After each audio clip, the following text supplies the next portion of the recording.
Watch this.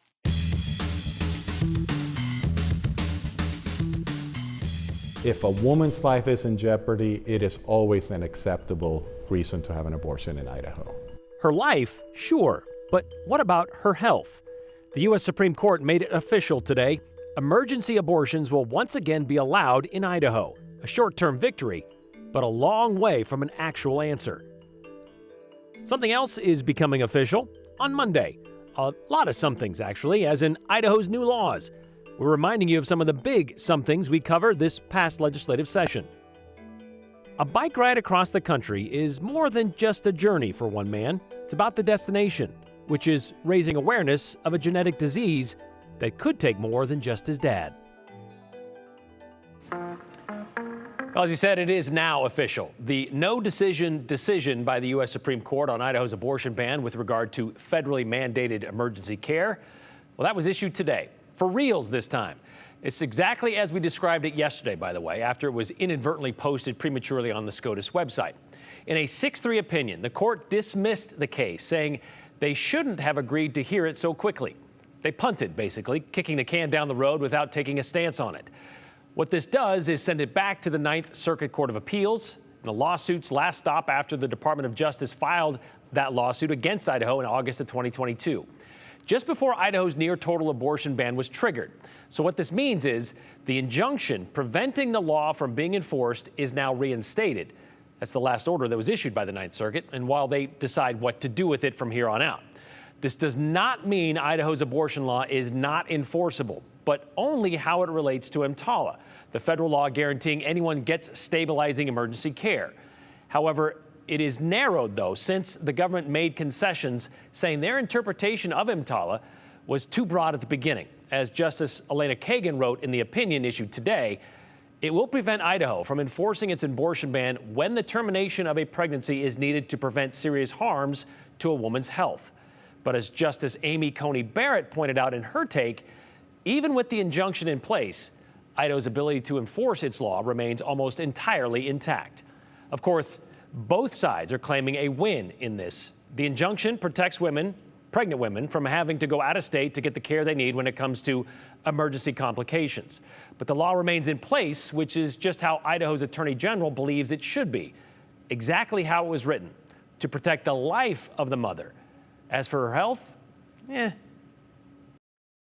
But what I want people to understand, I want doctors and the public to understand, is that even our law, without this Supreme Court decision, our law says that if a woman's life is in jeopardy, that the state of Idaho allows abortions to be performed. There's no immediacy requirement that a woman's life is in jeopardy at that moment. It's if a doctor in good faith has a good faith belief that a woman could potentially die because of the situation that she's in, that our law already allows for an abortion for a pregnancy to be terminated. But you understand that doctors are telling us that they don't believe that.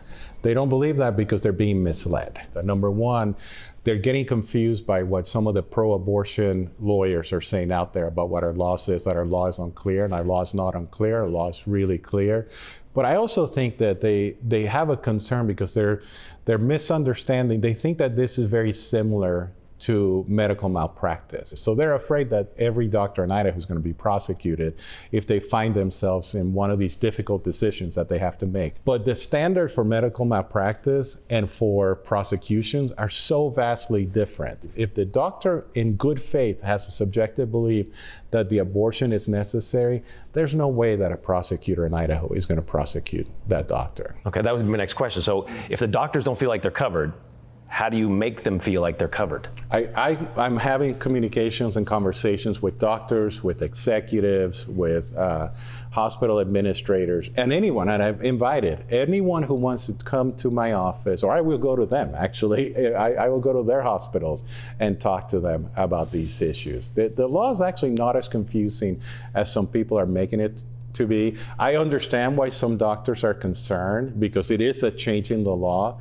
but these are decisions that doctors make every single day. These life and death decisions they make every single day. Lastly, and I have to ask you about this because you said this on the steps of the Supreme Court that you'd spoken to several doctors. And it's really hard for me to conceive of a single instance where a woman has to be airlifted out of Idaho to perform an abortion. In fact, I have talked to doctors in the ER, the same ER rooms that they're talking about, and they are telling me that they have no idea what this administrator is talking about. I said two things. I said that I had no idea of anybody being sent, that the people that I had talked to had no idea of that happening. But second, which is important, I said, and if it happened, it wasn't medically necessary. Okay, so that's a lawyer's opinion. What about a doctor's opinion? Those on the side of the federal government with this lawsuit are kind of in a subdued sort of celebration. Sure, the injunction being reinstated is a small victory, but overall, they say this law is still flawed and it still dictates their medical decisions. When we asked Dr. Duncan Harmon, one of the doctors we spoke with last week in our abortion series, about what Labrador said about what's medically necessary, his response to us was, well, he didn't go to law school. He went to medical school. I'm operating under my best medical judgment, and in the cases of which we've sent patients out of state, either in the hospital or counseled them on the significant risks in the outpatient setting, and they've traveled by their own private car out of the state, they have made those decisions with us based on the risk calculus to them of their health deterioration. Based on the wording of the law, I don't have the ability to perceive the termination of their pregnancy in the state unless it is to prevent their death. And where that line is remains unclear to me. Dr. Harmon said it is confusing because otherwise, well, lawyers wouldn't be arguing that it is in the Supreme Court. Okay, so now it goes back to the Ninth Circuit, who could send it back to the District of Idaho, basically, or they could rule on it themselves. No matter what happens next, though, there's a good chance this lawsuit will see the inside of the U.S. Supreme Court once again. Both sides will likely appeal whatever decision is made at the lower court level, which is kind of the complaint with today's opinion from a lot of people. Nothing has been settled, which is unsettling for some since there are 6 other states out there with similar lawsuits. An actual decision could have determined all of those as well. Yet the highest court in the land refused to recognize that, which means many more months and maybe years of maternal fetal specialists being unclear about what's medically necessary when it comes to the life or health of their patients. So reaction to all this, as you can imagine, is flooding in from across the country. Joe Paris, you've tracked some of that today. So, Joe, let's start, zoom out, I should say, to start. Bigger picture here. Idaho's been in the top story across the country for the second day in a row. Yes, and I'm hearing frustration from both sides that you're hearing about the decision to not make a decision. But yeah, the major leaders in the advocate world for reproductive health, they all joined a press call this morning, the entire group, to talk about the decision, what it means, and what the reality is for Idaho women. And they also talked about what this could mean for women abroad as well. But to be clear, there is really nobody celebrating the SCOTUS opinion. At best, advocates tell me the situation just lands them back where it started years ago. The timing ahead of a major presidential election in November. Alexis McGill Johnson, she's president and CEO of Planned Parenthood Federation of America. She summed up the situation like this. Rather than issue clear rulings, they have left pathways for these decisions to come back to them later down the road, perhaps leaving it for when it's more politically convenient to say the quiet part out loud again. This is supreme gaslighting. Local advocates and lawmakers tell me they feel the same. The Idaho Democratic leadership held a press conference this afternoon at the state capitol to talk about the decision, one that they agree just kicks the can down the road. In terms of solutions, Democratic leaders, Representative Alana Rubel and Senator Melissa Wintrow, say that Idahoans can best address this problem in the near future at the ballot box in November or in a future election with the ballot initiative. I asked what that idea could look like. I think it would be very reasonable to return to something like what we had before Dobbs. I think there's a general consensus among the majority of Idahoans. Nobody wants, I think freely available late-term abortions. Those were banned before, and I think that would be something that everybody in Idaho could get behind, unless obviously there's a serious threat to the woman's life or health. But I think certainly having it be legal up to the point of fetal viability would be a very reasonable thing that I believe the majority of Idahoans would support. and would protect the safety of the women of Idaho, would protect their bodily autonomy, and would at least put us on the path to rebuilding the health infrastructure in Idaho that has been absolutely gutted in the past 2 years. Democratic lawmakers were asked about new abortion legislation that could be coming in the next legislative session from either side of the aisle. And Brian, it's a big wait and see to see what the legislature makeup will be. And we know it will be new no matter what happens. We'll find out what their appetite is for new or clarifying laws. But it is interesting as we hear from lawmakers, doctors, the medical community. There is, I guess, unanimous criticism of the United States Supreme Court in terms of where did this opinion get us? Where are we now? As you highlighted, this could be several years until the United States Supreme Court could have this kicked up again. This will go down to the Ninth Circuit, but there's nothing to say that the Ninth Circuit, which is an appeals court, won't just throw it back down to the federal level where it started with Judge Windmill here in Idaho. Yep, exactly. And when we learned last week as well, the chances of a change coming to this law in the next legislative session, pretty slim. Very little. And by the way, if there were to be some type of citizen initiative, it would not be able to qualify for this November. It would have to come back on a different cycle. And we already talked about that as well. Thanks, Joe. All right. Okay, so what about those laws, the Idaho laws, that are not locked up in legal limbo? Next week, July 1st, is the new fiscal year. And it's also the day hundreds of new laws will become enforceable in Idaho. Obviously, we aren't going to talk about every single one of those, but Aspen Shumpert here to break down 3 of the big ones that we have followed through the legislative session up until this point. Aspen? Yeah, Brian, more than 300 bills were signed into law by Governor Brad Little, and majority of those will go into effect in just a few days, except for those that went into effect due to emergency clauses earlier in the year. One law coming Monday involves the use of pronouns. House Bill 538 makes it so that a government entity cannot tell a public employee to call a person by a pronoun contrary to their biological pronouns. Representative Julian Young says what this means is that teachers in particular can't be forced into using pronouns they don't agree with. There's nothing in there that requires anyone to do anything different, and it doesn't prohibit anything. It just says if you're an employee, you can't be coerced into speaking things contrary to your conscience. So, if a student goes by he, him, but is biologically female, the teacher can still call the student she, her. Scott Graff, the communications director for the Idaho Department of Education, told us in a statement yesterday it will be up to individual schools in Idaho to implement policies in accordance to this law, and that will vary from district to district. The second notable law involves libraries. House Bill 710, the Children's School and Library Protection Act, changes what kids are allowed to see and read in libraries, meaning no references to nudity, sexual conduct, or sexual excitement. We have a state issue and we now have to step in and solve it for the whole state, as opposed to it just being a one-off library issue. It's pretty prominent. All those types of books or materials need to be put in a separate room. The bill does give parents the option to file a complaint with a library about a book in the kids section they find inappropriate. And the library has 60 days to move it. If they don't, people can sue the library for $250 and other damages. One Donnelly library doesn't have a separate room to put these books and materials in and made the choice to transition to an adult-only library. Then there's House Bill 406, which will make minimum sentences mandatory for fentanyl dealers who knowingly manufacture, deliver, or possess 4 or more grams of various fentanyl-related substances. That would mean a mandatory minimum prison sentence of 3 to 10 years. The more of the drug involved, the longer the sentence. We've already waited a year and lost Idahoans to this deadly drug. We need to act today. To put fentanyl up on the same level, at least on the same level with heroin, I couldn't be happier to vote for this. The law also creates the crime of drug-induced homicide for someone who gives that controlled substance to someone who ends up dying as a result of taking it. That penalty will be life imprisonment. Idaho already has mandatory minimum sentences in place for marijuana, methamphetamine, heroin, and cocaine.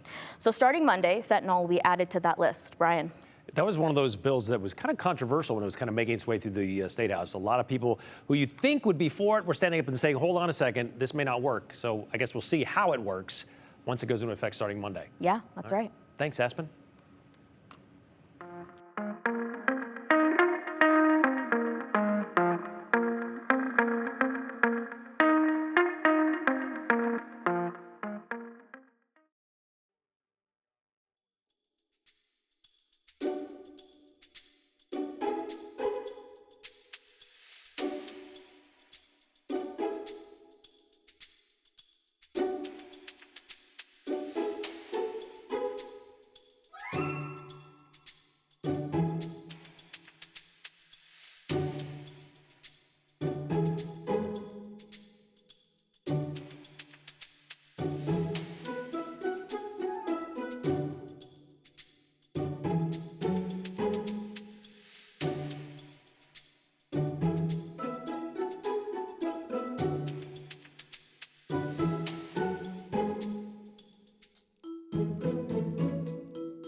You know, this time of year, it's not unusual to see cyclists chasing miles across Idaho's highways and byways. But for one man, it's bigger than that. For Spencer Klein, it's not about how quickly he can ride from one side of the United States to the other.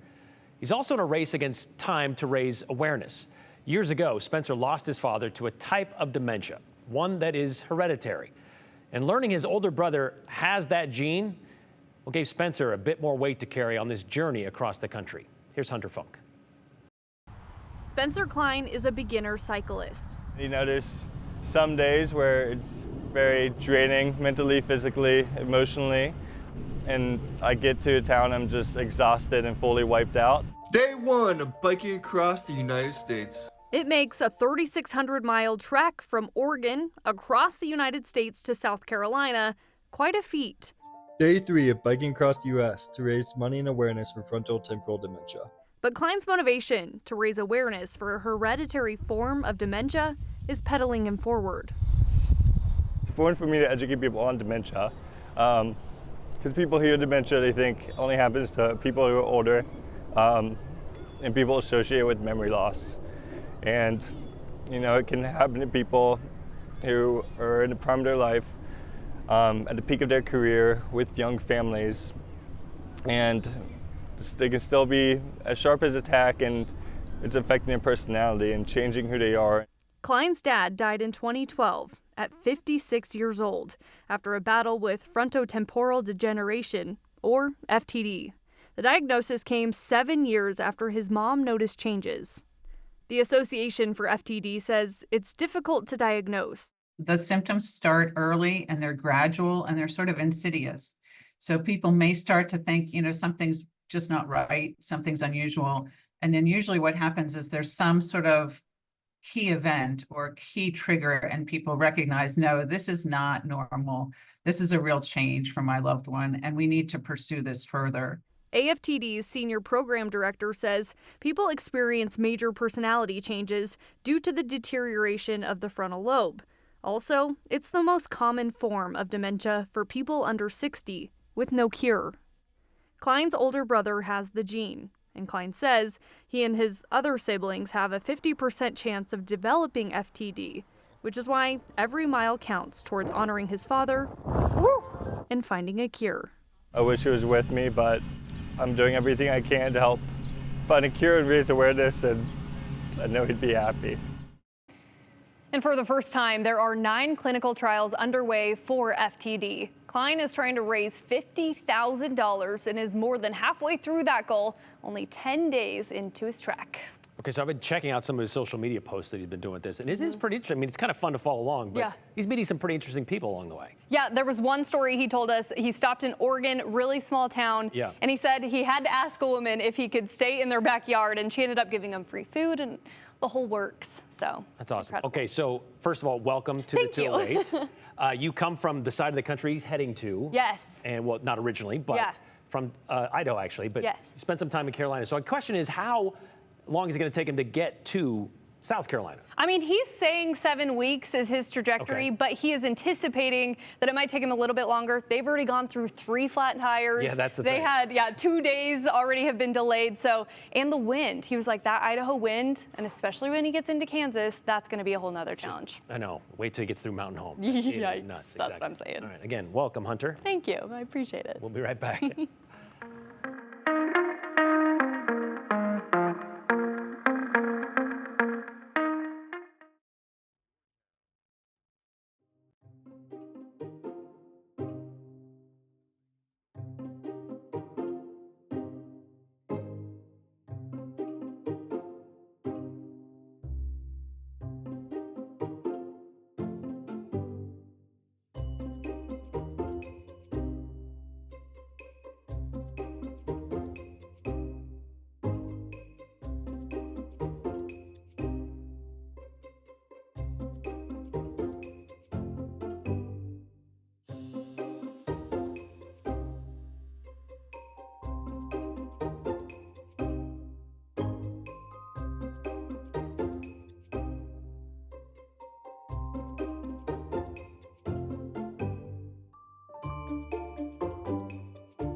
A couple of ospreys They're busy building. have decided to make the north side of this East End sign Not something you see often. home. I wonder how many people from the highway here noticed this. And it wasn't something the Normans saw yesterday.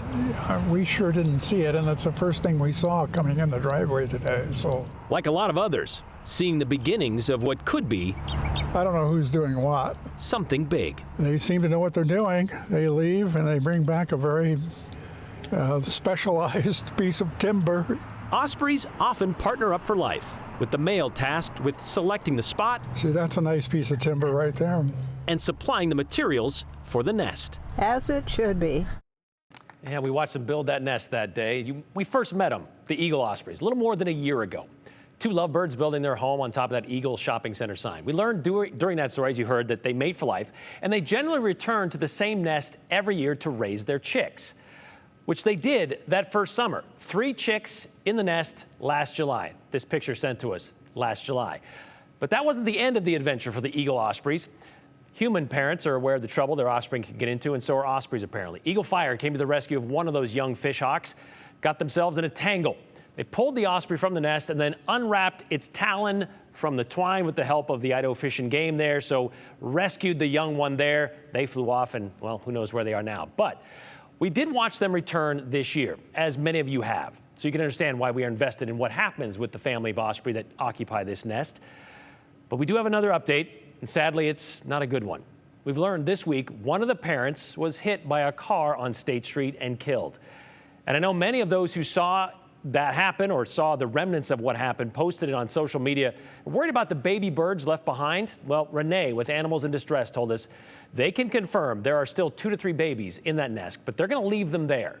That's because Renee says there is still one parent left to raise them, so they're pretty confident they're going to get what they need, at least until they grow full size in a few weeks and then fly away from the nest. What happens after that? Will the widow or widower find a new mate? Will they return to that nest? Will it be another home for another family? We'll just have to wait and see. But for right now, yep, it's a sad chapter in that story.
All right, let's get to your comments. We've had a lot of complaints lately about what we're doing when it comes to these comments. We're doing our best. It's a new program. We're trying to make it work, but a lot of people saying they can't read what's on the screen, and I can see that now that I see that, but trust me, when I read it to you, it's what's on the screen. Raul's statement does not seem clear on the good faith standard. Seems like doctors can still be prosecuted with this law. Yes, they can, Travis. That's the whole point, but he's saying probably not going to happen.